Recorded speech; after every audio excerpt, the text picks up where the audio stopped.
భయం లేనివాడైనా ఉంటాడేమో కానీ మృత్యు భయం లేనివాడు లోకంలో ఉండడు.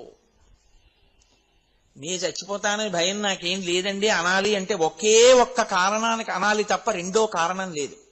ఏ కారణానికి అనాలో తెలుసా అండి? చచ్చిపోయేది ఇది తప్ప నాకు చావు లేదండి అన్న జ్ఞానం వచ్చినవాడు ఒక్కడే ఆ మాట అనాలి. నేను ఇది కాదండి, నేను లోపల ఉన్నవాణ్ణి, నాకు చావేమిటి, నేను ఇందులోంచి బయటికి వస్తాను తప్ప ఇంట్లోంచి బయటికి వచ్చినట్టు నేను చచ్చిపోవడం ఏమిటి, నేను చచ్చిపోవడం ఏమి ఉండదు, ఇది చచ్చిపోతుంది అంతే. నేను ఎప్పుడూ ఉంటాను, ఏడవడానికి నాకు ఏమిటి భయం, ఎందుకు ఏడవడం, నేనేం ఏడవలసిన అవసరం నాకేం లేదు, నేను ఎప్పుడూ ఉంటాను, నేను ఉండకపోవడం ఏమిటా అన్నవాడు ఎవడుంటాడో వాడికి ఏడుపేం రాదు, వాడు అలాగే ఉంటాడు సంతోషంగా. ఇది పడిపోతుంటే అవును తెలుసు కదా, ఇంట్లోంచి బయటకు వచ్చాను, సినిమా హాల్లోంచి బయటకు వచ్చాను, సభలోంచి బయటకు వచ్చాను, గుళ్ళోంచి బయటకు వచ్చాను, ఇందులోంచి బయటకు ఎడతానని తెలుసు ఎప్పుడప్పుడు, ఇప్పుడు బయటకు ఎడుతున్నాను, ఈశ్వరుడు ఆజ్ఞ అయింది వెళ్తున్నాను, అంత మాత్రం చేత నేను లేకుండా